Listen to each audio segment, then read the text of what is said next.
नमस्कार. स्वयंपाकघरातली एक अगदीच सामान्य गोष्ट कढीपत्ता.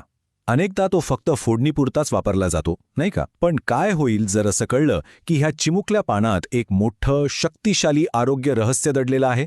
चला, आज ह्याच साध्या दिसणाऱ्या पानाच्या असाधारण गुणधर्मांची ओळख करून घेऊया. हा प्रश्न खरं तर आपण सगळ्यांनी स्वतःला विचारायला हवा. आपल्यापैकी बहुतेक जण कढीपत्त्याचा वापर कशासाठी करतात? बरोबर, पदार्थाला एक छान सुगंध आणि चव येण्यासाठी. पण त्याची खरी ओळख खरंच इतकीच आहे का, की याच्याही पुढे काहीतरी आहे? जरा विचार करा, जे पान अनेकदा जेवणातून काढून बाजूला ठेवलं जातं, तेच पान आरोग्याच्या इतक्या मोठ्या समस्यांवर एक उपाय ठरू शकतं. आज आपण कढीपत्त्याची हीच लपलेली ताकद उलगडणार आहोत. चला तर मग, या हिरव्या खजिन्याची रीतसर ओळख करून घेऊया. पाहूया की याला नक्की काय म्हणतात, यात कोणती पौष्टिक तत्व आहेत आणि आयुर्वेदात याला इतकं महत्त्व का दिलं जातं. तर बघा, याचं शास्त्रीय नाव आहे मुराया कोयणीगी. पण मला ना याचं संस्कृतमधलं नाव खूप आवडतं, सुरभी निंब. म्हणजे काय? तर सुगंधी कडुलिंब. नावावरूनच त्याच्या औषधी गुणधर्मांची साक्ष मिळते. आणि आपल्या भारतीय स्वयंपाकाचा तर हा एक अविभाज्य भाग आहेच.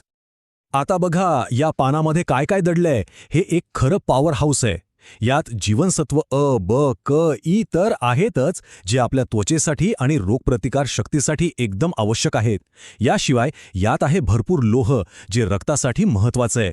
आणि हो, अँटीऑक्सिडंट्सचा तर हा खजिनाच आहे, जे शरीरातील हानिकारक कणांपासून आपलं रक्षण करतात. हेच सगळे घटक याला एक शक्तिशाली घरगुती औषध बनवतात. चला, आता थेट मुद्द्यावर येऊया.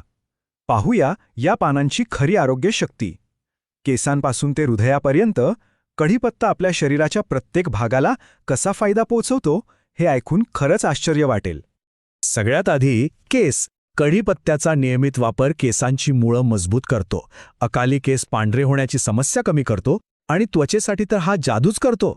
चेहऱ्यावरचे मुरूम कमी करून त्वचेला एक नैसर्गिक चमक देतो. म्हणजे बघा, सौंदर्य प्रसाधनांवरचा खर्चच वाचला की. आता वळूया पोटाकडे. कढीपत्ता पोटासाठी किती फायदेशीर आहे बघा. गॅस, अपचन, ॲसिडिटी यासारख्या रोजच्या समस्या कमी करतो. इतकंच नाही तर तो भूक वाढवतो आणि आतड्यांची स्वच्छता करण्याचं कामही करतो. याचा एक खूप मोठा फायदा म्हणजे तो रक्तातील साखर नियंत्रणात ठेवायला मदत करतो. यामुळे इन्सुलिनची कार्यक्षमता सुधारते. सोबतच तो आपली चयापचय क्रिया म्हणजे मेटाबॉलिझम वाढवतो, ज्यामुळे शरीरातील चरबी कमी व्हायलाही मदत मिळते. आणि हो, हे हृदयासाठी सुद्धा खूप चांगलं आहे. कढीपत्ता शरीरातलं वाईट कोलेस्ट्रॉल कमी करतो. त्याचबरोबर आपल्या लिव्हर म्हणजे यकृतातमधले विषारी घटक बाहेर काढून त्याला निरोगी ठेवण्याचं एक महत्त्वाचं कामही तो करतो. आठवतंय, आपण व्हिटॅमिन ए बद्दल बोललो होतो. तर याच व्हिटॅमिन ए मुळे दृष्टी सुधारायला मदत होते आणि डोळ्यांचा थकवा कमी होतो.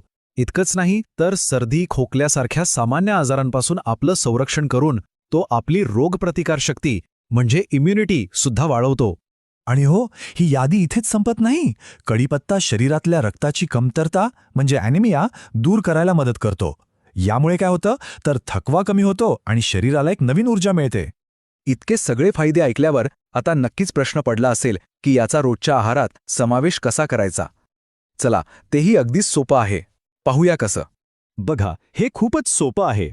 एकतर आहारात समावेश करण्यासाठी त्याला नेहमीप्रमाणे फोडणी, चटणी किंवा भाजीत वापरा. दुसरा मार्ग, औषधी फायदा मिळवण्यासाठी रोज सकाळी रिकाम्या पोटी 5 ते 7 पानं चावून खाणं खूप फायदेशीर ठरू शकतं. आणि तिसरं, केसांच्या आरोग्यासाठी त्याचं तेल किंवा मास्क बनवून वापरणं हा तर एक उत्तम उपाय आहे. पण एक गोष्ट लक्षात ठेवणं खूप महत्त्वाचं आहे. कोणत्याही गोष्टीचा अतिरेक टाळायला हवा आणि विशेषतः गर्भवती महिलांनी याचा औषधी वापर करण्यापूर्वी डॉक्टरांचा सल्ला नक्की घ्यावा. आणि आता सगळ्यात चांगली गोष्ट, आरोग्याचा हा खजिना आपण अगदी सहज आपल्या घरी उगवू शकतो. कढीपत्त्याचं रोप ना कुंडीत अगदी सहज जगतं. त्याला फक्त भरपूर सूर्यप्रकाश आणि अगदी कमी पाण्याची गरज असते. म्हणजे काय तर ताजी आणि रसायनमुक्त पानं आपल्या बागेतच आपल्या डोळ्यासमोर उपलब्ध होतील. तर मग या माहितीनंतर कढीपत्त्याला फक्त एक मसाला म्हणून पाहण्याची चूक आता पुन्हा होणार नाही, नाही का? तो आपल्या आरोग्याचा एक छोटा हिरवा रक्षक आहे, जो रोज आपल्यासोबत असतो. खरंच विचार करण्यासारखी गोष्ट आहे की आपल्या आजूबाजूला अशा अजून कितीतरी नैसर्गिक गोष्टी असतील ज्यांची खरी ताकद आपल्याला अजूनही माहीत नाही.